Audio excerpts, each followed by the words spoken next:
அனைவருக்கும் வணக்கம். பாரம்பரிய திருவள்ளுவர் குலவம்சம் பிரசன்ன ஜோதிடர் சுப மாரிமுத்து திருப்பூரிலிருந்து இந்த பதிவு உங்களுக்காக. ஐயா வணக்கங்க ஐயா. வணக்கம் ஐயா. ஐயா இப்போது மக்கள் சார்பாக ஒரு கேள்வி இன்றைக்கி நான் கேட்கலான் இருக்கேன். கேளுங்க ஐயா. ஐயா, அதாவது இந்த ஜாதகத்தில் முடக்கு இருக்கு, ஜாதகத்தையும் முடக்கிருச்சு, கண்டிப்பாக அதனால் வாழ்க்கையில் நிறைய பிரச்சனைகள் அப்படின்னு சொல்லி நிறைய பேர் கேட்குறாங்க. கண்டிப்பாங்க ஐயா. இந்த முடக்குங்கிறது என்னங்க ஐயா? அதற்கும் கர்மாவுக்கு ஏதாவது சம்மந்தம் இருக்காங்க ஐயா? ரொம்ப பற்றி சொன்னீங்கன்னா ரொம்ப உதவியாக இருக்குங்க. நல்ல கேள்விங்க ஐயா. இந்த கர்மாவே முதல்ல எங்கேருந்து வருது அப்படிங்கிறது தான் இப்போ நம்ம சொல்ல போகிறோம். இதுவரைக்கும் எத்தனையோ கருத்துக்களெல்லாம் நீங்கள் இந்த உலகத்தில் கேட்டிருப்பீங்க. ஆனால் இந்த பதிவில் நீங்கள் பொறுமையோடு இந்த கருத்தை ஒரு இனிமையோடு நிதானமாக கேட்டிங்கன்னா உங்களுடைய ஊழ்வினை கர்மா எங்கிருந்து உருவாச்சு, இதனுடைய இந்த கர்மானால் நாம் என்ன கஷ்டப்படுறோம், நாம் இந்த பூமியில் பிறக்கிறதுக்கு என்ன வரம் வாங்கி வந்தோம், நம்ம பாவ புண்ணியமெல்லாம் ஜாதக கட்டத்தில் போய் எப்படி எடுக்கிறது, நம்மளுடைய தோஷம்னு சொல்கிறோமே அந்த தோஷம் எப்படி கிரியேட் ஆகுது, நம்ம இந்த பூமியில் பிறக்கும்போது கொண்டு வந்த கர்மாவா, இல்லை கடவுளே நம்மளுக்கு ஒரு தண்டனையாக கொடுத்த கர்மாவா, இல்லை நம்ம இந்த பூமிக்கு வந்ததுக்கு அப்புறம் செய்த கர்மாவா, இது எல்லாத்தையுமே நம்ம பொறுமையாக கேட்கணும்னா கண்டிப்பாக இந்த பதிவை நீங்கள் பொறுமையோடு கேளுங்க. உங்களுக்கு இதில் ஒரு பெரிய ஒரு ரகசியம் ஒன்று அடங்கியிருக்குது. அந்த ரகசியத்தை தான் இன்றைக்கி இந்த உலகத்துக்கு அரங்கேற்றம் பண்ணுறேன். இந்த முடக்கு நம்ம ஐயா கேட்டதில் ஒரு அற்புதமான ஒரு விஷயம் என்ன அப்படின்னு கேட்டிங்கன்னா, முடக்குங்கிறது அந்த காலத்தில் பெரிய திறமையை கட்டி போட்டு வச்சுட்டா நம்மனால் அது இயங்க முடியுமாங்க? முடியாது இல்லைங்களா ஐயா? முடியாது. அப்போது அதே மாதிரி ஜாதக கட்டத்தில் நமக்கு வேண்டிய யோகத்தை கடவுளே நம்மளுக்கு நாம் செய்த பாவத்தினால அது முடக்கி வச்சிருச்சுன்னா அந்த பாவகத்தை அந்த ஜாதகர் அனுபவிக்க முடியுமா? அனுபவிக்க முடியாது. அப்போது அந்த அனுபவிக்க முடியாமல் வெளி உலகத்தில் போய் நம்ம தேடி போன பிறவியில் செய்த பாவத்தை இந்த பிறவியில் நீங்கள் தேடி கண்டுபிடிச்சி வாழ்க்கையில் நீங்கள் எப்போ மேலுக்கு வர்றது? அப்போது அந்த கர்மா 12 ராசி கட்டத்துக்குள்ள 27 நட்சத்திரத்தில் 9 கிரகங்களுக்குள்ள ஒரு பெரிய ஒரு ஆத்துமாத்துமான கர்மா, உங்கள் பூர்வ ஜென்ம கர்மா இதுக்குள்ளே எங்கேயோ ஒரு இடத்துல முடங்கியிருக்குது. இந்த முடக்க மட்டும் உங்கள் ஜாதகத்தில் நீங்கள் கண்டுபிடிச்சிட்டிங்கன்னா ஹைலைட்டாக வாழ்கிறதுக்கு, இந்த உலகத்தில் சுதந்திரமான வாழ்க்கை வாழ்கிறதுக்கு ஒரு மிகப்பெரிய பொக்கிஷம் உங்கள் ஜாதகத்துக்குள்ளேயே இருக்குது. அப்போது அந்த ஜாதகத்துக்குள்ளே நாம் போன பிறவியில் நம்ம கர்மா நாம் என்ன செய்திருப்போன்னு உங்களுக்குள்ளே பெரிய குழப்பம் இருக்கும். என்னங்க ஐயா, நீங்கள் என்ன கர்மா பண்ணிட்டு வந்தீங்க, நாம் போன பிறவியில் நம்ம யாரை ஒரு வதச்சோம், யாரை நம்ம மனசை புண்படுத்தினோம், நம்ம தாத்தாவுக்கு சோறு போட்டோமா, நம்ம பாட்டனுக்கு சோறு போட்டோமா, நம்ம முப்பாட்டனுக்கு சோறு போட்டோமா, நம்ம கொள்ளுப்பாட்டனுக்கு சோறு போட்டோமா, அப்போ நம்ம அப்பாவுக்கு நம்மளை பெற்றவருக்கு நம்ம சாப்பாடு கொடுத்தோமா, இவங்களுக்கெல்லாம் நம்ம சேவை பணிமடைகள் செஞ்சோமா, நம்மளுடைய உறவுகளுக்கெல்லாம் அரவணைச்சு போனோமா, நம்மளுடைய இந்த மாதிரி நாம் இரத்த சம்பந்த உறவுகளை இருந்து தான் இந்த உலகத்துக்கு நம்ம வெளியில் வந்திருப்போம். அப்போது வெளியில் நீங்கள் நிற்கிறீங்க, அப்படியே மேலே போய் பார்த்தீங்கன்னா ஒரு 7 தலைமுறையில் ஒவ்வொருத்தரும் செய்த கர்மாவெல்லாம் நம்ம பிளட்டு ரிலேட்டிவாக இப்போ நீங்கள் கரண்ட்டில் இருக்கிறவங்க கிட்ட தான் டெபாசிட் பண்ணியிருக்கோம். அப்போ இது தெரியாமல் நாம் ஜாதகத்துக்குள்ளே போய் தசாபுத்தி நல்லா தனுங்க இருக்குது, நான் ரொம்ப கஷ்டப்படுறேன், என் ஜாதகத்தில் போய் பார்த்தேன் எல்லா கிரகங்களும் நல்ல வலிமையாக இருக்குன்னு தான் சொன்னாங்க, ஆனால் இன்னும் என்னுடைய கடன் அடையலை, இன்னும் என்னோடய கர்ம தீர்ந்த மாதிரியே தெரியல, எனக்குள்ளே ஒரு தாட்டு என்னமோ நான் ஒரு பின்தங்கின வாழ்க்கையிலே வாழ்ந்துட்டுருக்கேன் அப்படின்னு நீங்கள் சொல்லும்போது, அப்போ இதையெல்லாம் தாண்டி ஒரு கர்மா உங்களுடைய ராசி கட்டத்துக்குள்ளே எங்கேயோ ஒரு பக்கத்தில் ரகசியமாக புதைஞ்சிருக்கு. அப்போது அந்த ரகசியமாக புதைஞ்சிக்கக்கூடிய அந்த முடக்கு தான் இன்றைக்கி இந்த உலகத்துக்குள்ளே நீங்கள் தெரிஞ்சுக்கக்கூடிய விஷயம். அப்போ அந்த முடக்குங்கிறது ஒன்று உண்மை. இந்த உலகத்துக்கு நம்மளை எல்லாத்துலேயும் நல்லா யோசிச்சு பாருங்கள். 12 ராசி கட்டம் இருக்குதுங்களா ஐயா? ஆமாங்க ஐயா. ஆனால் கிரகம் எத்தனை இருக்குதுங்க? 9 தான் இருக்குங்க ஐயா. ஆமாம், 12 ராசிக்கு 12 கட்டத்துக்கு 12 கிரகம் கொடுத்துருக்கலாமல்ல கடவுள். அப்போ ஏன் 3 கட்டத்தை மட்டும் எம்டி பண்ணி மீதி 9 கிரகத்தை வச்சுக்கிறாருன்னா, அப்போ நாம் செய்த 3 தலைமுறை கர்மாவுக்கு அது எந்த கட்டம் பிளாக் ஆகுதோ அந்த கட்டத்துக்குள்ளே ஏதோ ஒரு ரகசியம் இருக்கிறனால தானே எங்கேயோ ஒரு பக்கத்தில் நீங்கள் கண்டிப்பாக கர்மாவில் மாட்டுவீங்கிறது கடவுளே படைச்சு தானே இதை உருவாக்கியிருக்காரு. 12 ராசிக்கு 12 கட்டம் கொடுத்துருந்தா எங்கே நீங்கள் சுற்றி வந்தாலும் ஏதோ ஒரு வீட்டுக்குள்ளே போய் உட்காந்துக்கலாம். ஆனால் ஒரு வீடு சுத்தமாக இருக்குது, ஒரு வீட்டில் 4 கிரகம் இருக்குது, ஒரு வீட்டில் 3 கிரகம் இருக்குது, ஒரு வீட்டில் 5 கிரகம் இருக்குது, ஒரு 3 வீடு 4 வீடு காலியாக இருக்குது. அப்போ எங்கேயோ ஒரு ராசி கட்டத்துக்குள்ளேயே கடவுளுடைய கர்மா விளையாட்டு, அது ரகசிய விளையாட்டு தான். அப்போது இந்த இடத்துல தான் உங்கள் ஜாதகத்தில் முடக்கு இருக்குது.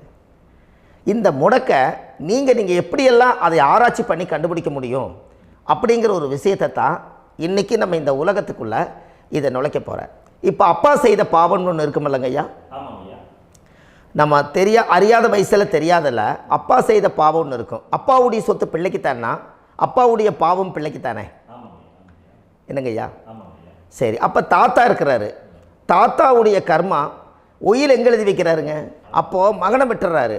அப்போ தாத்தா மாதிரியே முகம் இருக்குது, தாத்தா மாதிரியே அவருடைய நடை உடை பாவனை இருக்குது, அவர் தாத்தாவுடைய ஜீனு தான் அப்படின்னு இவர் சொல்லும்போது, அப்போ தாத்தாவுடைய சொத்து பேரனுக்கு சொந்தம்னா தாத்தாவுடைய பாவம் எங்கே போகுங்க?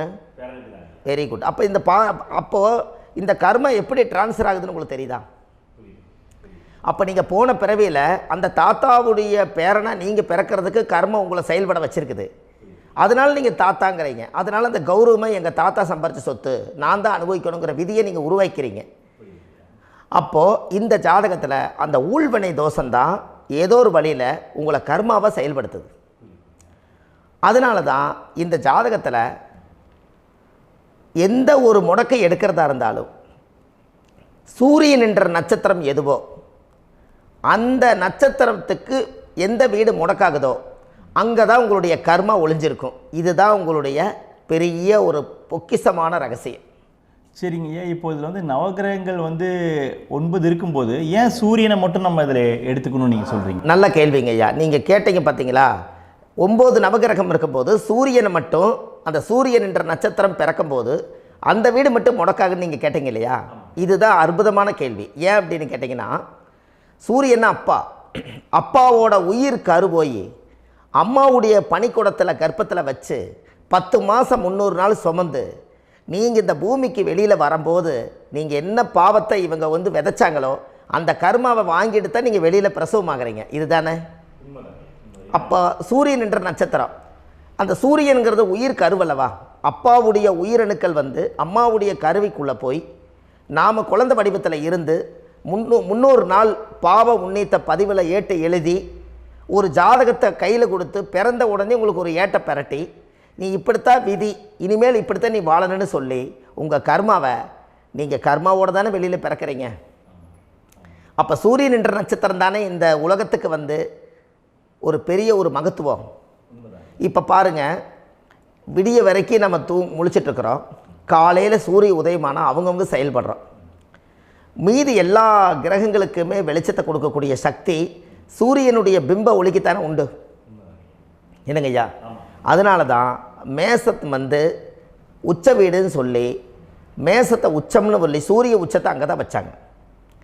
அப்போது அந்த காலச்சக்கரத்துக்கு 5ஆம் இடம் பூர்வ புண்ணியஸ்தானத்தில் போய் சிம்மத்தில் கொண்டு போய் சூரியனை ஆட்சி வீடுன்னு வச்சாங்க. அப்போது சூரியனில் இருந்து தான் அந்த மையப்புள்ளி உருவாகுது. அப்போ உங்களுடைய ஜாதகத்தில் அந்த சூரியனாகப்பட்டவர் பிறக்கும்போது நீங்கள் உங்கள் ஜாதகத்தை நீங்கள் எடுத்துக்கங்க ஐயா. நீங்கள் இன்றைக்கே போய் கதவை திறந்து உங்கள் பெட்டியை திறந்து பீர்வாவுக்குள்ளே உங்களுடைய ஜாதகம் இருக்குது, அந்த ஜாதகத்தை எடுத்து ஜோதிடர்கிட்டையே நீங்கள் சந்தேகம் கேட்குறக்கு முன்பு நீங்களே உங்களுடைய கர்ம பற்றி தெரிஞ்சுக்கிறதுக்கு இந்த பதிவில் உங்களுக்கு ஒரு ரகசியத்தை சொல்லித்தரேன். உங்கள் ஜாதகத்தில் இப்போ இது வரைக்கும் ராசி கட்டத்தை நீங்கள் பார்த்துருப்பீங்க, ஆனால் பாதசாரம்னு ஒன்று இருக்கும் இல்லைங்களா? ராசிக்கு பாதசாரம்னு ஒன்று இருக்கும். சூரியன் என்ன நட்சத்திரத்தில் இருக்குது, சந்திரன் என்ன நட்சத்திரத்தில் இருக்குது, செவ்வாய் என்ன நட்சத்திரத்தில் இருக்குது, புதன் என்ன நட்சத்திர காலில் நிற்குது, இதெல்லாமே அந்த சாரம் இல்லாத ஜோதிடம் சோரம் போய்விடும். அதனால் அந்த சாரத்தில் நிற்கிது பார்த்தீங்களா கிரகம், அதில் இப்போ நீங்கள் உங்களுடைய ராசி கட்டத்தை ஓப்பன் பண்ணுங்கள். இதில் ராசி கட்டத்தில் சூரியன் என்ற நட்சத்திரம்னு ஒன்று இருக்கும் இல்லைங்களா? அது எதுவாக வேணாலும் இருந்துட்டு போட்டோம். அந்த நட்சத்திரம் தான் நீங்கள் பிறக்கும்போது தாயுடைய கருவறைக்குள்ள கரு உருவான நட்சத்திரமே அதுதான். புரிஞ்சுங்களா ஐயா?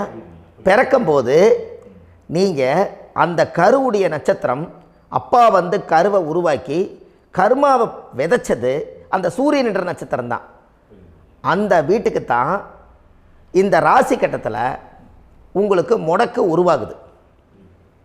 புரிஞ்சுங்களா ஐயா? அப்போது ஒரு ஜாதகத்தில் சூரியன் என்ற நட்சத்திரம் எதுவோ அதுதான் உங்களுடைய கர்மா நட்சத்திரம். இப்போ நம்ம பிறக்காதுக்கு முன்னாடி அப்பா கட்டத்தில் அந்த கர்மா டெபாசிட் ஆகிருக்கும். அதை ட்ரான்ஸ்ஃபர் எப்படி பண்ணுறாரு? அவருக்கு ஒரு கல்யாணம் வச்சு அவர் குடும்ப வாழ்க்கையில் வாழ்ந்து நம்மளோட உயிர் கருவை கொண்டு போய் ஊராம் பொண்ணை கல்யாணம் பண்ணி பொண்டாட்டின்னு எடுத்துக்கொண்டு அந்த பொண்டாட்டிங்கிற உரிமையாகி இவருடைய உயிர் கரு உருவாகி வாரிசுகள் வெளியில் வருது. அதானங்க ஐயா? அப்போது அந்த சூரியன் என்ற நட்சத்திரம் தான் இந்த உலகத்தில் ஒரு பிரம்மாண்டமான நட்சத்திரம். இந்த நட்சத்திரம் உங்கள் மனசுக்குள்ளே ஏதாவது இருந்துச்சுன்னா உங்கள் வீட்டில் ஏதாவது ஒரு நல்ல விஷயங்கள் நீங்கள் பண்ணுறதா இருந்தால் அந்த கர்மா நட்சத்திரம் சூரியனுடைய நட்சத்திரம் இருக்குது பார்த்தீங்களா, அந்த நட்சத்திரத்தில் எந்த ஒரு சேவைகளும் செய்யக்கூடாது. அதுதான் கர்மா. அதை போய் நீங்கள் ஆக்டிவேட் பண்ணி விட்டீங்கன்னா அது முன்னோர்களை வந்து நீங்கள் வந்து தொந்தரவு பண்ண மாதிரி. அந்த கர்ம நட்சத்திரம் தான் உங்கள் வாழ்க்கையில் அது புதஞ்சிருக்கிறதா. இப்போ குழந்தை பிறந்தாலோ சீர் சீமந்தங்கள் நீங்கள் செய்கிறதாலோ கல்யாணம் முக்கிறதுனாலோ உங்கள் ஜென்ம நட்சத்திரத்தன்னைக்கு கல்யாணம் பண்ண வேண்டாம்னு சொல்லிக்கிறாங்கல்லங்க. உங்களுக்கு ஜென்ம நட்சத்திரத்துக்கு முன்னாடி உங்களை உருவாக்குன நட்சத்திரம் தான் ஜென்ம நட்சத்திரம். அப்போ சூரியன் என்ற நட்சத்திரம் அப்பாவுடைய ஜென்ம நட்சத்திரமாக அந்த ஊழ்வினை கர்மம் செயல்படுது. அப்போ அந்த முடக்கு யார் வழியில் வந்தது? முன்னோர்கள் வழியில் வந்தது. முன்னோர்கள் கட்டி வச்சது யாரைய? குலதெய்வத்தை. அப்போ அந்த குலதெய்வத்தை போய் சாமிக்கு போய் வீடு வாசல்லாம் வலித்து குலதெய்வத்தை போய் தேங்காய் பழம் பூ மாலை கல்கண்டு வாங்கி அர்ச்சனை பண்ணி ஒரு அன்னதானம் ஒன்று பண்ணிவிட்டு சாமிக்கு பொங்கல் வச்சு நைவேத்தியம் பண்ணிவிட்டு உங்கள் ஜாதகத்தை வச்சு பூஜை பண்ணிவிட்டு வாங்க. அதுக்கப்புறம் தான் உங்கள் கர்மாவை கண்டுபிடிக்கிறதுக்கு வழியே பிறக்கும். குலதெய்வத்தை வணங்காமல் கோவிந்தா கோவிந்தா என்று பல தெய்வத்தை வணங்கினாலும் பலனொன்றும் இல்லைன்னு அந்த காலத்தில் முன்னோர்கள் சொல்லி வச்சுக்கிறாங்களா இல்லைங்களா? அதனால் கண்டிப்பாக அதை கண்டுபிடிச்சி நீங்கள் அதுக்கு ஒரு நைவேத்தியம் பண்ணால் மட்டும்தான் முதல்ல உங்கள் 5ஆம் பாவம் முன்னோர்கள் அது வேலை செய்யும். குலதெய்வ ஆலயத்துக்கு போயிட்டு வாங்க. போயிட்டு வந்துட்டு இந்த கர்மவினை தோஷத்தை நிவர்த்தி பண்ணுறதுக்குண்டான சரியான பரிகாரத்தை நம்ம எடுப்போம். அப்போது உண்மையாலுமே ஒரு ராசி கட்டத்துக்குள்ளே இந்த மாதிரி ஒரு அந்த கர்ம தோஷம் இருப்பதனால இந்த கர்மா தோஷத்துக்கு அந்த முடக்க தோஷங்கிறத நீங்கள் எடுத்து அதை கண்டுபிடிச்சி அந்த சூரியன் என்ற நட்சத்திரம் எந்த ராசி கட்டத்தில் போய் முடக்காயிருக்குதோ அந்த முடக்கு எந்த பாவகம் வந்து நம்மளுக்கு லாக் ஆகிருக்குதோ அந்த பாவகத்துக்கு உண்டான பரிகாரங்கள் அதுக்குரிய ஸ்தலங்கள் அந்த கோவில்களில் போய் சுவாமிக்கு தேங்காய் பழம் பூமாலை கல்கண்டு வாங்கி அர்ச்சனை பண்ணி நீங்கள் இந்த கோவிலுக்குள்ளே போய் உட்காந்து சாமி கும்பிட்டு வந்தீங்கன்னா உங்களுடைய ஜாதகத்தில் இருக்கக்கூடிய அந்த முடக்கு தோசை நீங்கி வாழ்க்கையில் நீங்கள் எதை சாதிக்க வந்தீங்களோ அந்த சாதனையை நீங்கள் சாதிச்சிட்ருப்பீங்க. புரிஞ்சுங்களா ஐயா? ஏன் அப்படின்னா அந்த முடக்கு நட்சத்திரத்துக்குள்ளே தான் ஒரு தோஷம் இருக்குது. இப்போ அந்த காலத்தில் பாருங்கள் ஐயா, முன்னோர்கள் எல்லாம் நிறைய பேர் கோவில் கட்டி வச்சுட்டு போயிருக்காங்களா இல்லைங்களா? இந்த கோவில் எதுக்காக கட்டி வச்சுக்கிறாங்கன்னா அவங்க கட்டினவங்களுக்கும் அந்த முடக்கு தோஷம் இருந்திருக்குது. ராஜாக்கள் இருந்திருக்குது, மன்னர்கள் காலத்தில் இருந்திருக்குது, ஜமீன்தார் காலத்தில் இருந்திருக்குது. இப்போ அவங்களுடைய அமைப்புகள் எல்லாமே முன்னோர்கள் என்னமோ அறியாமல் தெரியாத தன்னடக்கம் இல்லாத ஒரு கர்மாவை இவங்க செஞ்சிட்டாலும் அதுக்குரிய பரிகார ஸ்தலங்களை கொண்டு போய் அந்த காலத்திலே ஜாதகம் பார்த்து நம்ம வந்து முன்னோர்களுடைய பாவத்தை நாம் செய்த பாவத்தையும் தீர்த்துட்டு நமக்கு கீழே அடுத்த சந்ததிகள் அடுத்த தலைமுறைகள் வந்தாலும் இந்த கோவில்களுக்கு வந்து விளக்கு போட்டு சாமி கும்பிட்டு இந்த மண்ணை மிதிச்சுட்டு போனால் அன்னையோடு அந்த கர்மா தீருங்கிறது அந்த காலத்திலேயே முடக்க தோஷ பரிகாரத்தை கோவில் வழியில் அந்த காலத்தை திசை திருப்பி வச்சுருக்காங்க. அப்போ நீங்கள் கோவிலுக்கு போகாமல் கண்டிப்பாக இந்த பரிகாரத்தை நீங்கள் உடைக்க முடியாது. ஏன் உடைக்க முடியாதுன்னா இப்போ நீங்கள் எத்தனை வருஷம் வாழ்கிறீங்க ஐயா? 120 வருஷமே வச்சுக்கோங்க. சூரியன் திசை 6 வருஷம், சந்திரன் திசை 10 வருஷம், செவ்வாய் திசை 7 வருஷம், ராகு திசை 18 வருஷம், குரு திசை 16 வருஷம், சனி திசை 19 வருஷம், புதன் திசை 17 வருஷம், கேது திசை 7 வருஷம், சுக்கிரன் திசை 20 வருஷம். இப்போ நான் சொன்ன டோட்டலெல்லாம் கூட்டிங்கன்னா 120 வருஷம் வரும். இது ஒரு மனிதர் பிறந்து பூரண ஆயுளோடு வாழ்ந்தால் இந்த 120 வருஷம் வாழ்ந்தால் அவர் இந்த பூலோக பதவி விட்டு சிவலோக பதவி போயிடுவார். அதுக்கு பேர் தான் பூரண ஆயுள் என்று பொருள். அப்போ இந்த பூரண ஆயுளை வாழ்ந்தவருக்கு 120 வருஷம். கோயில் எத்தனை வருஷம் வாழுதுங்க ஐயா? கோயில் பழங்காலத்து கோயிலெல்லாம் எத்தனை வருஷம் வாழுதுங்க? 12 வருஷத்துக்கு கும்பாபிஷேகம். அது ஓகே, அது பரவாயில்ல. 12 வருஷத்துக்கு ஒருக்கா பழசை புதுப்பிச்சு கும்பாபிஷேகம் பண்ணி மறுபடியும் அதுக்கு பவர் ஊட்டி சக்தி ஊட்டி அதுக்கு உருவேற்றுறாங்க. நான் சொல்கிறது கோயில் 5000 வருஷம் 4000 வருஷம் பெரிய பெரிய சித்தர்கள், மகான்கள், ரிஷிமார்கள், யோகிகள், சித்தர்கள் இவங்களெல்லாம் போய் கோவில்லையே சிவனையும் பெருமாளையும் வழிபாடு பட்டுட்டு கோவில்லையே ஒரு ஓரத்தில் ஜீவசமாதி ஆயிட்டாங்கன்னு பழைய கால கோயிலில் சித்தர்கள் குடியிருக்காங்களா இல்லைங்களா? இருக்காங்கல்லங்க ஐயா. அப்போது நாம் 120 வருஷம் வாழ்கிறோம், கோவில் 5000 வருஷம் வாழுது. எங்கே சக்தி அதிகமாக இருக்குன்னு சொல்லுங்க? கோவிலில் தாங்க ஐயா. கோயில் தான், அதில் ஒன்றும் மாற்றம் இல்லைங்களே. கோயில் தாங்க. அப்போ கோவிலில் தான் அந்த சக்தி இருக்குதுன்னு நீங்கள் சொல்கிறீங்க.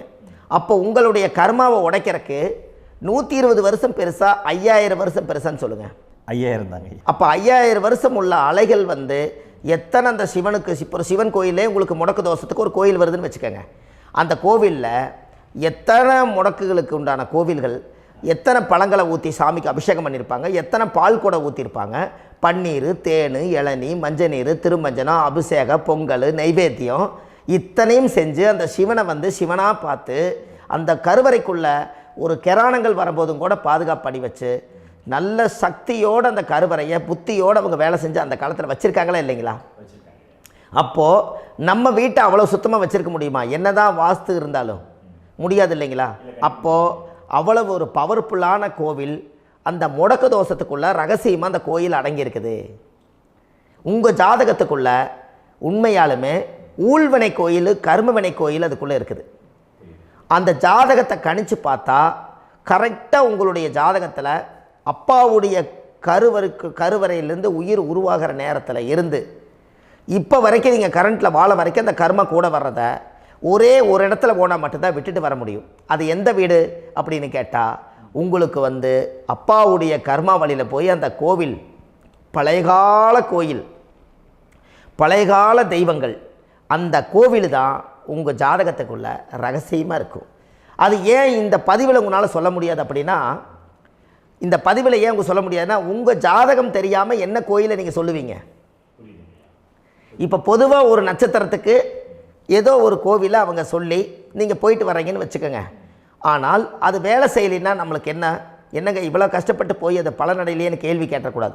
உங்கள் ஜாதகத்தை நீங்கள் கொண்டாங்க, உங்கள் டேட் ஆஃப் பர்த் டயத்தை போட்டு ஜாதகத்தை கணிச்சு நீங்கள் சூரியன் என்ற நட்சத்திரத்துக்கு உங்களுடைய கர்மவினை கோவில் யார், உங்களுடைய முடக்கு யார், ஊழ்வனை தோஷத்துக்கு உண்டானவர் யார், தாய் வழி கர்மா யார், தந்தை வழி கர்மா எது, நீங்கள் பிறக்கும்போது வந்த கர்மா என்ன, இது எல்லாம் கணிக்காமல் பொதுவாக ஒரு கோயிலில் போய் நீங்கள் பாட்டுக்கு சாமி கும்பிட்டு வந்தால் பலன் எப்படி கிடைக்கும்? கண்டிப்பாக கிடைக்காதுங்க ஐயா. என்னங்க ஐயா? அது தெரிஞ்சு பண்ணாதான் சரியா? ஒரு டாக்டர்கிட்ட போகிறீங்க, என்னை அப்படியே ஸ்கேன் பண்ணி ஒரே ஒரு மாத்திரை கொடுங்கன்னு கேட்டால் டாக்டர் கொடுப்பாருங்களா? அவர் என்ன பிரச்சனை இருக்குதோ அதை முதல்ல கண்டுபிடிச்சி ஸ்கேன் பண்ணி பார்த்து ரிப்போர்ட் எடுத்து அது மூலியமாக தான் கொஞ்சம் எடுத்து ஐயா உங்களுக்கு இந்த பிரச்சனை, இதுக்கு தீர்வுக்கு இதுக்குண்டான மெடிசன், இது இப்படித்தான் சாப்பிடணும்னு அது முறையாக சொல்லி அந்த உயிர் வாழ வைக்கிறாரு டாக்டர். அவர் ஒரு தெய்வ வடிவத்தில். கரெக்டுங்களா ஐயா? அப்போ உங்களோட கர்மா எங்கே செயல்படுது அப்படின்னா இந்த முடக்க நீங்கள் இந்த பதிவில் தெரிஞ்சுக்கங்க. அதுக்குரிய நட்சத்திரம் என்னன்னு தெரிஞ்சு வச்சுங்க. உங்கள் ஜாதகத்தில் சூரியன் என்ற நட்சத்திரத்தை எடுத்துக்கங்க. அந்த வீட்டுக்கு முடக்க இந்த பதிவில் எந்த வீடு லாக் ஆகிருக்குதுங்கிறத நான் உங்களுக்கு இந்த வீட்டில் சொல்கிறேன். அந்த வீட்டு நீங்கள் பாருங்கள், உங்களுடைய லக்கணத்துக்கு அது எந்த வீடு. இப்போ லக்கணத்துக்கு ஒரு 7வது வீடுன்னே வச்சுக்கோங்க. அப்போ லக்கணத்துக்கு 7வது வீடே முடக்கு. அப்படி ஒரு முடக்கு ஆகிப்போச்சுன்னா ஒரு ஜாதகத்தில் லக்கணம் தான் 1, 7ஆம் இடம்ங்கிறது மனைவி ஸ்தானம். ஒரு ஆணுடைய ஜாதகத்துக்கு 7ஆம் இடம் தான் மனைவி. அவருக்கு நல்ல மனைவி அமையாமல் ஆடம்பரம் இருந்தும் வீடு அரண்மனை மாதிரி இருந்தும் அந்த மனைவியை ஒரு சந்தோஷமாக அவர் அனுபவிக்க முடியாது. புரிஞ்சுங்களா ஐயா? சந்தோஷமாக அனுபவிக்க முடியாது. ஏன் அப்படி? 7ஆம் இடத்துல தான் அவரோட கர்மா உட்கார்ந்துருக்குது. கரெக்டாக சொன்னீங்க. 7ஆம் இடத்துல தான் அந்த கர்மா உட்கார்ந்துருக்குது. அப்போ அந்த 7ஆம் இடத்துல இருக்கக்கூடிய அந்த கர்மா போன பிறவியில் நீ மனைவிக்கு சோறு போடாமல் மனைவியை கட்டி வச்சு அடிக்கிறதும், மனைவியை துன்புறுத்துறதும், அந்த மனைவி இருக்கவே இன்னொரு வாழ்க்கைக்குள்ளே போகிறதும், இங்கே வாழ வேண்டிய தாம்பத்திய சந்தோஷத்தை கொண்டு போய் இன்னொரு இடத்துல கொடுக்கறதும், தெரிஞ்சிருந்தே நம்மளுடைய மனசுக்குள்ளே திருடுத்தனமாக வாழ்கிறதும், இது எல்லா கர்மாவும் போன பிறவியில் நாம் செய்த ஊழ்வினை கர்மா தான் உங்கள் ஜாதகத்தில் 7ஆம் இடம் முடக்கு. அப்போ அந்த 7ஆம் இடம் முடக்கா இருந்துச்சுன்னா கண்டிப்பாக உங்கள் ஜாதகத்தில் நீங்கள் என்ன அனுபவிச்சிட முடியும்? நல்ல நண்பர்கள் கிடைக்க மாட்டாங்க, நல்ல ஒரு பார்ட்னர்ஷிப் அமையாது, நல்ல ஒரு நட்பு வட்டங்களில் எதையும் அனுபவிக்க விடாது, ஒரு அங்கீகாரமான உறவுகளில் போய் நம்ம ஸ்ட்ராங்காக நிற்க முடியாது. 7ஆம் இடம் என்பது தாம்பத்திய வாழ்க்கை, பூர்த்தி இல்லாத வாழ்க்கையாக இருக்கும். இப்படியெல்லாம் அந்த ஜாதகத்தில் ஒரு பொதுவாக ஒரு ஜாதகத்தில் 7ஆம் பாவம் முடக்காயிட்டால் இந்த கர்மாவை அவர் அனுபவிச்சுக்கிட்டே இருப்பார். இது எப்போத்தான் அதுக்கு ஒரு தீர்வு வேணுங்கய்யா? அந்த கோயில் எதுன்னு நீங்கள் கரெக்டாக சொன்னீங்க. இப்போ இது மனிதனால் செயல்படுது. மனிதர்கள் தான் கோயிலை கட்டி வச்சாங்க. தெய்வத்தை விட ஒரு காலத்தில் மனிதர்களுக்கு மகிமை ஜாஸ்தி. ஏன்னா சாதாரண ஒரு மண் பூமியாக இருந்த இடத்த மனிதர்கள் தான் கோயில் கட்டி ஒரு மகிமைப்படுத்தி புண்ணியம் பண்ணி வச்சாங்க. மனிதர்களுக்கு சக்தி அதிகம்தான், ஆனால் பிரபஞ்சத்துக்கு அதை விட சக்தி அதிகம் அல்லவா? ஐயா, நீங்கள் கோவிலுக்கு போய் அந்த கர்மா உடைக்கிறதுக்கு கோவிலில் சக்தி இருக்குது, ரைட்டு. ஆனால் நம்ம வீட்டுக்கும் கோயிலுக்கும் ஒரு மிகப்பெரிய தொடர்பு என்னென்னா, அந்த கோயில் கட்டுறவங்க எல்லாமே பழைய காலத்து கோயிலெல்லாம் பாருங்கள், பஞ்சபூதத்தை வச்சு கட்டியிருப்பாங்க. பஞ்சபூதத்தை வச்சு தான் கட்டுவாங்க கோயில். அது உங்களுக்கு தெரியணும் இல்லைங்களா? பஞ்சபூதம்னா நீர், நெருப்பு, காற்று, பூமி, ஆகாயம். இந்த பஞ்சபூதத்தினுடைய சக்திகள் எல்லாம் ஒரே நேர்கோட்டுக்கு என்னைக்கு வருதோ அன்னைக்கு தான் அந்த கோவிலுடைய பாலக்கால் போட்டு 1000-2000 வருஷம் நிலச்சி நிற்கிறது. காரணம், இந்த பிரபஞ்சத்தில் பஞ்சபூதம் எப்படி நிலச்சி நிற்குதோ அதுபோல் 5000 வருஷம் நிற்கிறதுக்கு அந்த பஞ்சபூத சக்தி வச்சு தான் சாமி சிலையை பிரதிஷ்டை பண்ணி வச்சுருப்பாங்க. அதனால தான் இந்த கோயில்கள் எல்லாம் 5000 வருஷமாயும் எத்தனையோ கிராணங்களை எல்லாம் தப்பிச்சிருக்கிறதுக்கு காரணம். அப்பேற்பட்ட புண்ணிய ஸ்தலம் உங்களுக்கு எதுன்னு தெரியணும் அல்லவா? என்னங்க ஐயா? அப்பேற்பட்ட புண்ணிய ஸ்தலம் உங்களுக்கு எதுன்னு தெரிஞ்சால் தானே நீங்கள் போய் செய்ய முடியும், இல்லாட்டி கண்டிப்பாக தெரியாது. அப்போ இந்த முடக்கு தோஷத்தை கடவுள்கிட்ட கொண்டு போய் ஒப்படைக்கணும். நாம் பிறக்கும் போது கொண்டு வந்த கர்மாவை நாம் இருக்கும் காலத்தில் கொண்டு போய் இந்த கர்மாவை சுத்தப்படுத்தி, நீங்கள் பாவ ஆத்மாவை இந்த பூமியில் பிறந்து பூலோகத்தில் எல்லா புண்ணியத்தையும் செஞ்சுட்டு இந்த பூலோகத்தை விட்டு நீங்கள் போகும்போது புனித ஆத்மாவாக போகணுன்னா உங்கள் கர்மாவை கொண்டுட்டு போகாதீங்க, கர்மாவை நிவர்த்தி செய்யுங்க. என்னங்க ஐயா? அப்போ கர்மாவை சுத்தப்படுத்துங்க. கர்மாவை சுத்தப்படுத்திட்டு உங்களுக்கு பிறக்கிற குழந்தைகளுக்கு அந்த கர்மாவை டிரான்ஸ்ஃபர் பண்ணாமல் உங்களோட நில் பண்ணுங்க. ஒரு உதாரணம் சொல்லட்டுங்களா ஐயா? ஒரு காந்தம் ஒன்று இருக்குது இல்லைங்களா? ஒரு காந்தம்ங்கிறது ஒரு தாத்தாவாக வச்சுக்கோங்க. ஒரு இரும்பை கொண்டு போய் வச்சா ஒட்டு மோட்டாதா? அப்போ ஒட்டுனோடனே காந்தம்ங்கிறது தாத்தா, அவருக்கு பிறந்த வாரிசுக்கு அந்த கர்ம டிரான்ஸ்ஃபர் ஆயிருமா? சரி, இன்னொரு இரும்பை கொண்டு போய் வைங்க, ஒட்டு மோட்டாதா? அப்போ அது பேரனுக்கு வைங்க, பேரனுக்கு வந்துருச்சு அந்த கர்மா. இன்னொரு இரும்பை கொண்டு போய் வைங்க, அந்த காந்தத்துக்கு நேர் இன்னொன்று வைங்க, ஒட்டு மோட்டாதா? அப்போ அதை கொண்டு போய் நம்ம கொள்ளு பேரனுக்கு வைங்க. இப்படியே டிரான்ஸ்ஃபர் ஆகி தலைமுறையாக இந்த கர்மா தொடர்ந்துக்கிட்டே இருக்குது. இந்த இடத்துல கொண்டு போய் காந்தத்துக்கு இரும்பு ஒட்டிகிட்டே இருக்குதுல்ல, இந்த இடத்துல ஒரு மரக்கட்டை செஞ்சு கொண்டு போய் கரெக்டாக வச்சுக்கினே போட்டுமா? அந்த மரக்கட்டையை கொண்டு போய் வைக்கிறவர் யார்? மரக்கட்டை வச்சுட்டு அடுத்த வாரிசு புனிதமாக பிறந்துட்டு அந்த மேலே இருக்கிற கர்மாலாம் இந்த அடுத்த இதுக்கு வராதில்ல. இதுதாங்க ஐயா கர்மா. தொடர்ந்து வரக்கூடிய கர்மாவை அதை நில் பண்ணணுங்கிறதுக்கு பேர் தான் இந்த உதாரணத்தை சொன்னவங்களுக்கு. அப்போ நாம் இந்த பூலோகத்தில் நம்ம ஒரு தாயுடைய கருவறையில் இருந்து தொப்புள் கொடி அறுக்கும் நேரம் நாம் என்ன கர்மாவை வாங்கி வந்திருந்தாலும் அதையெல்லாம் ஆராய்ச்சி செய்து ஜாதகத்தில் முழுமையாக கண்டுபிடிச்சி ஒரு காலம் இல்லைனாலும் ஒரு காலம் நம்ம நல்லா இருக்கிறதுக்காக, நம்ம வாரிசுகள் எல்லாம் நலமடைஞ்சு வளமடைஞ்சு வர்றதுக்காக இந்த கர்மா தோஷத்தை கரெக்டாக கண்டுபிடிச்சி சரியான கோவிலுக்கு போய் நீங்கள் கர்மாவை நிவர்த்தி பண்ணி அங்கே பூஜை புனஸ்தானங்கள், சகசரநாம பூஜைகள், ஓமங்கள், வழிபாடுகள் இதெல்லாம் நீங்கள் செஞ்சு உங்களுடைய பாவத்தை எல்லாம் கழித்து உங்கள் ஜாதகத்தவே யோகமாக மாற்ற முடியும். கண்டிப்பாக மாற்ற முடியும். ஏன்னா நம்ம யாரை நம்பி செய்கிறோம்? சரியான கடவுள்கிட்ட வழிகாமிக்க போகிறோம். அப்போ கடவுள் பொய்யாயிருவாரா? ஐயா, நம்ம அதாவது அந்த காலத்தை சொல்லுவாங்க, சத்தியுள்ள சாமி கும்பிட்டு புத்தி உள்ள உள்ளே பெக்கணும்னு சொன்னாங்க. 16 வதபதன்னு பெக்கலை, எல்லாம் அறிவோடு பெற்றாங்க. அதனால் எல்லாமே தாய் தந்தைகள் பேச்சை கேட்டாங்க. அன்றைக்கி எல்லாருமே தாய் தந்தைகளுக்கு தூணாக நின்னாங்க. அப்போ அந்த காலத்தில் சத்தியுள்ள சாமி கும்பிட்டு புத்தி உள்ள உள்ளே பெக்கணும்னு சொல்லி அன்றைக்கி அறிவோடு பெற்று இந்த கர்மாவை ஆளுக்கு ஒரு கர்மாவை டிரான்ஸ்ஃபரை பிரித்து எல்லாரும் சுத்தப்படுத்தினாங்க. இன்றைக்கி நம்ம ஒரு குழந்தை 2 குழந்தை பெற்று வச்சுருக்கோம். அவங்களுக்கே இவ்வளவு கர்மா வந்துருச்சுன்னா இந்த குழந்தைகளுக்கு என்னைக்கு இந்த கர்மாவை போய் கண்டுபிடிச்சி நீங்கள் எப்போ சரி பண்ணுவீங்கன்னு. அப்போ இந்த வாழ்க்கையில் ஏதோ ஒரு பிரபஞ்ச சக்தி நம்மளை அறியாமல் என்னமோ ஒரு இயக்கத்தில் கொண்டு போய் விட்டுருச்சுங்களா? அப்போ இனிமேலாவது இந்த கர்மாவில் இருந்து கண்டிப்பாக நம்ம நிவர்த்தி ஆகணும்னு சொன்னால் இந்த முடக்கு தோஷத்தை யாரெல்லாம் கண்டுபிடிச்சி இந்த ஊழ்வினை கர்மாவில் இருந்து நாம் கருவறையில் சுமக்கும் போது 10 மாதம் நீங்களாம் என்னென்ன நினச்சிருப்பீங்க? அதாவது கருவறைக்குள்ள கருப்பாக ஒரு பிண்டம் இடப்பக்கம் கிடக்கையில் இந்த பூமிக்கு வரும்போது நீங்கள் என்னென்ன நினச்சிருப்பீங்க? இந்த பிறந்ததுக்கு அப்புறம் வந்து தான் அம்மா தெரியுது, அப்பா தெரியுது, தாத்தா தெரியுது, பாட்டி தெரியுது, இந்த உலகத்தில் கண்கொள்ளாத காட்சிகள் எல்லாம் தெரியுது, எல்லாம் தெரியுது. ஆனால் 10 மாதம் உங்கள் வாழ்க்கையில் நீங்கள் இருக்கும்போது நீங்கள் என்னென்னலாம் நினச்சி இந்த பதிவில் இறைவன் கொடுத்தாரோ அதையெல்லாம் அனுபவிக்கத்தான் வந்தீங்க. அதுக்கு இடையில இருக்கிறதான கர்மா.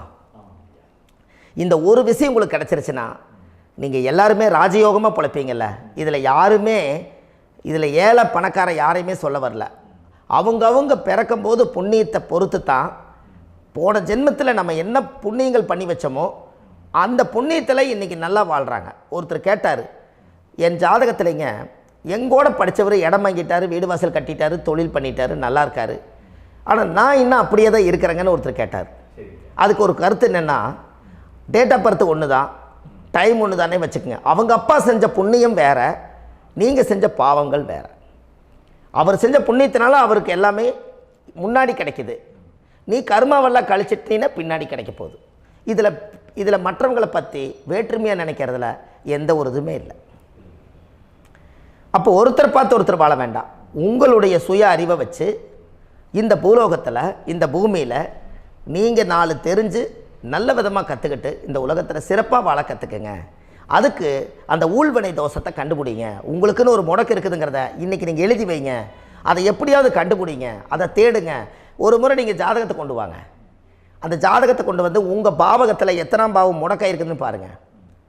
அந்த பாவகம் முடக்காயிருச்சுன்னா உங்கள் வாழ்க்கையில் அதிலிருந்து உங்களால் வெளியில் வரவே முடியாது, கண்டிப்பாக வர முடியாது. அதை நீங்கள் கண்டுபிடிச்சா மட்டும்தான் நீங்கள் மேலே வர முடியும். ஏன்னா நிறைய பரிகாரங்கள், பூஜைகள், யாகங்கள், ஓமங்கள் எல்லாம் செய்து வச்சும் கூட அந்த கர்மவினைக்கு உண்டான கோவிலுக்கு போய் அந்த 5000 வருஷ பழமை வாய்ந்த தெய்வத்துக்கிட்ட போய் நீங்கள் முறையிட்டு விளக்கு போட்டு உங்கள் கர்மத்தை எல்லாம் நான் நீ தான் தீர்த்து கொடுக்கணும்னு சொல்லி நம்பிக்கையோடு நீங்கள் போய் அந்த சரணாகதி அடையிறீங்க பாருங்கள், அங்கே தான் உங்கள் கர்மாவை எடுத்து விடுறாரு.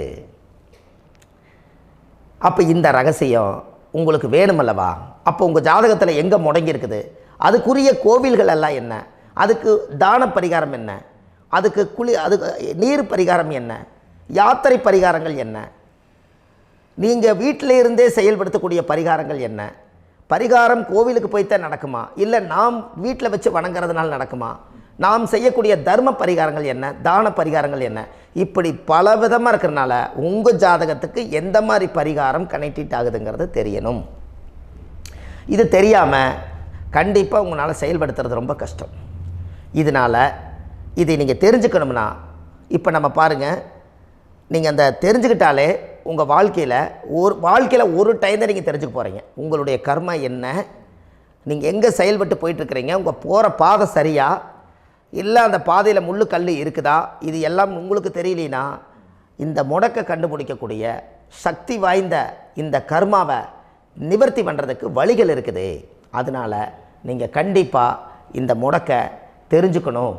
இந்த முடக்கு ராசினா என்ன உண்மையாலுமே உங்கள் வாழ்க்கையில் நீங்கள் தெரிஞ்சு இனிமேல் உங்கள் வாழ்க்கையில் இதுவரையிலும் கர்மாவுக்குள்ளேயே கஷ்டப்பட்டீங்க, வழி தெரியாமல் கண்ணை கட்டி காட்டில் விட்ட மாதிரி இருந்தீங்க. இனி அப்படி இருக்க வேண்டாம். உங்கள் ஜாதகத்தில் 12 ராசி கட்டத்தில் 9 கிரகம் போகும், மீனி 3 கிரகம், 3 கட்டம் உங்களுக்கு எங்கேயோ ஒரு பக்கத்தில் 3 கட்டம் எம்டியாக தான் இருக்கும். கரெக்டுங்களா?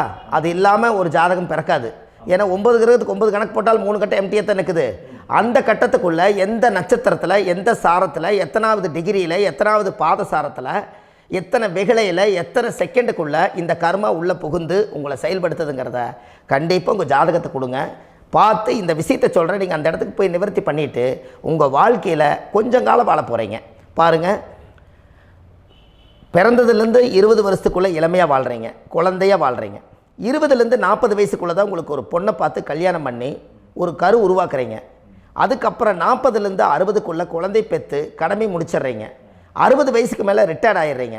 இந்த 20க்கும் 60க்கும் இல்லாத 20லேருந்து இந்த 40 வயசுக்குள்ளே உங்களோட தேடல் என்னவோ அது வாழ வேண்டிய சுகபோகமான வாழ்க்கை எல்லாமே அந்த 40க்குள்ளே தான் இருக்குது. இந்த 40க்குள்ளே இருக்கக்கூடிய வாழ்க்கையை இந்த கர்மா தெரியாமல் காலத்தை வீணாக்க வேண்டாம். வாழ வேண்டிய வயசில் நீங்கள் வாழணும். அதுக்குரிய கர்மாவை நீங்கள் சுத்தப்படுத்துங்க. எப்படியெல்லாம் நீங்கள் சந்தோஷமாக வாழ்கிறீங்கன்னு எனக்கு ஒரு தகவல் கொடுங்க. வேறு லெவலில் நீங்கள் இருப்பீங்க. கண்டிப்பாக இந்த பதிவில் உங்களுக்கு நான் இந்த விஷயத்தை கொடுக்க போகிறேன். இந்த முடக்கு நட்சத்திரங்கள் என்ன அப்படிங்கிறத இந்த பதிவில் நீங்கள் ஒரு நோட் ஒன்று எடுத்துக்கோங்க, குறித்து வச்சுக்கோங்க. இதில் இருந்து அவங்கவுங்களுக்கு முடக்கு நட்சத்திரம் என்னங்கிறத இந்த பதிவில் நான் உங்களுக்கு கொடுக்குறேன். இந்த வீடு தான் அது முடக்குங்கிறத சொல்கிறேன். இதையெல்லாம் நீங்கள் தெரிஞ்சு உங்கள் ஜாதகத்தவே நீங்கள் முடக்கு எடுத்து கண்டிப்பாக உங்கள் வாழ்க்கையில் நீங்கள் நல்லா இருப்பீங்க. அதுக்கு ஒரு நோட் எடுத்து வச்சுக்கோங்க. இது வரைக்கும் கர்மாவை பற்றி நம்ம பேசினோம். உங்கள் ஜாதகத்தில் சூரியன் என்ற நட்சத்திரத்துக்கு தான் முடக்குன்னு சொன்னீங்களே, எந்த வீடுங்கிற ரகசியத்தை இன்றைக்கி நம்ம எல்லோரும் தெரிஞ்சுக்கலாமா? இத்தனை காலமாக நீங்கள் தெரிஞ்சுக்காத ஒரு ரகசியத்தை இன்றைக்கி உங்கள் ஜாதக கட்டத்தில் நீங்களே முடக்க கண்டுபிடிச்சி அதுக்குண்டான பலனை தேட போகிறீங்க. அந்த தேடல் தான் உங்களை கொண்டு போய் உட்கார வைக்க போகுது. ஒரு உதாரணம், உங்கள் ஜாதகத்தில் பாதசாரம் இருக்குது அல்லவா? அந்த பாதசாரத்தில் சூரியன் என்ற நட்சத்திரம், சூரியன் நின்ற நட்சத்திரம் பாதசாரத்தில் கரெக்டாக எடுங்க. உங்கள் வாழ்க்கையில் சூரியன் என்ற நட்சத்திரம் வந்து மூல நட்சத்திரமாக இருந்தால் உங்களுக்கு தனுசு ராசி வீடு தான் முடக்கு ராசி வரும். அப்போ தனுசு வந்து போர்க்கள ராசி, அங்கே தான் வில்லு அம்பு எய்ந்த இடம். வாழ்க்கையில் எல்லாத்தையும் சம்பாரித்து எல்லாத்தையும் தொலைச்சிட்டு உட்காந்துக்கிறனுங்க. இடம் தட வீடு வாசல் சொத்து சுகம் எல்லாத்தையும் இழந்துட்டேன், இனி எல்லாம் கண்ணு போனதுக்கப்புறம் சூரிய நமஸ்காரம் பண்ணி என்ன பண்ணுறது, என் வாழ்க்கையில் இனிமேல் நான் முன்னுக்கே வரமாட்டேங்களான்னு ஜாதகத்தை எடுத்துகிட்டு வருவாங்க. அப்போ தான் கர்மா கழியறக்குண்டான இடத்த கண்டுபிடிக்க முடியும். அப்போ தான் உங்கள் வாழ்க்கையில் ஒரு நல்லது நடக்கும். கவலையே படாதீங்க. உங்களுடைய சூரியன் என்ற நட்சத்திரம் ஏன் அப்பாவோட உயிர் கருவிலேருந்து நீங்கள் உருவானீங்க. அப்போ உருவாகும் போதே கர்மாவும் உருவாயிருச்சு. அந்த உருவான இடத்த நீங்கள் கட் பண்ணி உங்கள் ஜென்ரேஷனுக்கு அடுத்ததுக்கு ட்ரான்ஸ்ஃபர் பண்ணாமல் இருக்கோன்னா உங்களுடைய முடக்க ராசிக்கு உண்டான பரிகாரத்தை நீங்கள் செய்யுங்க. கண்டிப்பாக உங்கள் வாழ்க்கையில் ஒரு மிகப்பெரிய மாற்றத்துக்கு வருவீங்க. பூராட நட்சத்திரத்தை பற்றி அடுத்த பதிவில் நம்ம பார்ப்போம். நம்ம ஆன்லைன்லேயே ஜாதகம் பார்க்குறோம். உங்கள் date of birth time place கொடுத்தீங்கன்னா போதும், உங்களுக்கு ஜாதகத்தை கணிச்சு ஃபோன்லேயே உங்களுக்கு கர்ம ராசி கண்டுபிடிச்சி உங்களுக்கு உண்டான கர்ம பரிகாரத்தை சொல்லி உங்கள் வாழ்க்கையில் ஒரு வெளிச்சத்தை கொண்டு வர்றதுக்கு என்றைக்கும் உங்களுக்கு உறுதுணையாக இருப்பேன். நீங்கள் கண்டிப்பாக இந்த பதிவுகள் எல்லாம் இது உங்களுக்காகத்தான். இது அதிகாலை நேரத்தில் பிரம்ம முகூர்த்தத்தில் இந்த பதிவை உங்களுக்கு முழுமையாக சமர்ப்பணம் பண்ணுறேன். இதை கற்று இதை வழி நடத்தி இதைய எப்படியெல்லாம் இந்த முடக்க கண்டுபிடிச்சி இப்படியெல்லாம் பேச வச்சு அழகு பார்க்க நம்ம முன்னோர்களுடைய ஆசீர்வாதமும் இந்த முடக்க கண்டுபிடிச்ச குருமார்களும் அவங்களுடைய குடும்ப பாரம்பரிய வம்சாவளிகளும் எல்லாருமே நல்லா இருக்கணும். அதுக்காக இந்த நேரத்தில் நான் வந்து அடியேன் சுப மாரிமுத்தாக இருந்து திருப்பூர்லேருந்து இந்த பதிவை உங்களுக்கு நான் கொடுக்குறேன். கண்டிப்பாக இந்த முடக்கு கோயிலுக்கு இந்த முடக்கு தோஷத்துக்கு உண்மையான பரிகாரங்கள், எளிமையான பரிகாரங்கள் நீங்களே வாழ்க்கையில் செஞ்சு ஆதிகால பரிகாரங்கள் உங்கள் மனசுக்குள்ளே இருக்குது. அதை செயல்படுத்தினா மட்டும் போதும், வாழ்க்கை எங்கேயோ போயிடும். கண்டிப்பாக ஒரு முறை உங்கள் ஜாதகத்தை அனுப்பி வைங்க, உங்களுக்கு நான் பார்த்து பலன் சொல்கிறேன். இன்றைக்கி நான் கொடுத்த பதிவுகள் எல்லாம் உங்களுக்கு ரொம்ப பயனுள்ளதாக இருந்திருக்கும். உங்களுக்கு இது வரைக்கும் எத்தனையோ கர்ம வினைகளை பற்றி தெரியாமல் இருந்திருப்பீங்க. இந்த பதிவில் நிறைய கேட்டு தெரிஞ்சுக்கிட்டீங்க. இதெல்லாம் வாழ்க்கையில் ரொம்ப முக்கியமான பரிகாரங்கள், எளிமையான பரிகாரங்கள். நேராக நீங்கள் கடவுளைத்தான் கெட்டியாக பிடிக்க போகிறீங்க. அந்த பரிகாரங்கள் எல்லாம் செஞ்சு அதிகாரமாக வாழ்ந்து இந்த பூலோகத்தில் நல்ல சிறப்பாக வாழ்கிறதுக்கு இந்த பரிகாரம் உங்களுக்கு ரொம்ப யூஸ்ஃபுல்லாக இருக்கும். கண்டிப்பாக இந்த பதிவை செய்யுங்க. நம்ம பாரம்பரிய திருவள்ளுவர் குல வம்சம் பிரசன்ன ஜோதிடர் சுப மாரிமுத்து, திருப்பூரில் இருக்கேன். 30 ஆண்டு காலமாக நம்ம ஜோதிடம் பார்த்து கொண்டிருக்கிறோம். இவ்வளவு காலமாக எத்தனையோ ஆயிரக்கணக்கான மக்களுக்கு நம்ம ஜோதிடம் பார்த்து வழிகாட்டி நிறைய மக்களுக்கு நிறைய சேவைகள் செஞ்சுருக்கேன். நிறைய கோயில் கட்டி வச்சுருக்கேன், கும்பாபிஷேகங்கள் பண்ணி வச்சுருக்கேன், அன்னதானங்கள் நிறையா பண்ணி வச்சுருக்கேன், புண்ணிய யாத்திரைகள் நிறைய போய் வந்திருக்கேன். மக்களுக்காகவே நான் உங்களுக்கு உழைக்க தயாராக இருக்கேன். இந்த ஜோதிடம் வந்து என்னுடைய ஒரு பாரம்பரியமாக என்னுடைய அப்பா தாத்தா முன்னோர்கள் இதெல்லாம் எங்களுடைய குலத்தொழில் இது. அதனால் நாங்கள் பாரம்பரியமாக திருவள்ளுவர் குல வம்சம். வள்ளுவர் வாக்குன்னு யூடியூப் சேனலில் போனீங்கன்னா 1000 பரிகாரங்கள் கொடுத்துருக்கேன். அதுவும் உங்களுக்கு ரொம்ப யூஸ்ஃபுல்லாக இருக்கும். வள்ளுவர் வாக்கு அப்படின்னு போடுங்க, அப்படி இல்லைன்னா சுப மாரிமுத்துன்னு போடுங்க. இதில் பரிகாரங்கள் நிறையா கொடுத்துருப்பேன். கண்டிப்பாக இதெல்லாம் நீங்கள் சந்தித்து நீங்கள் ஒரு சப்ஸ்கிரைப் பண்ணி வச்சுக்கோங்க. நான் போடக்கூடிய பதிவுகள் எல்லாமே உங்களுக்கு நோட்டிஃபிகேஷனாக வந்துடும். அதனால் நீங்கள் ஒரு சப்ஸ்கிரைப் பண்ணி வச்சுக்கோங்க. தினமும் ஒரு தகவல் உங்களுக்கு கொடுத்துக்கிட்டே இருக்கேன். இதெல்லாமே உங்களுக்கு ஒரு பெரிய சந்தோஷமான நிகழ்ச்சிகள். என்றைக்கும் உங்களோட நான் வாழ்கிறேன். உங்களுடைய குடும்பத்தில் நான் ஒருத்தராக இருந்து குடும்ப ஜோதிடராக நான் இருப்பேன். கண்டிப்பாக ஆயுளுள்ள வரைக்கும் உங்களுக்காக இந்த ஜோதிடத்துக்கு உழைச்சி உங்கள் குடும்பத்தில் ஒருத்தராக நான் வந்து ஒரு ரத்த உறவில் நான் வந்து இந்த பூர்வ ஜென்மத்தில் உங்களுக்கு நான் கடமைப்பட்டிருக்கேன். கண்டிப்பாக அடுத்த பதிவில் உங்களை நான் சந்திக்கிறேன். வாழ்வது ஒரு முறை, வாழ்த்தட்டும் தலைமுறை. நன்றி, வணக்கம்.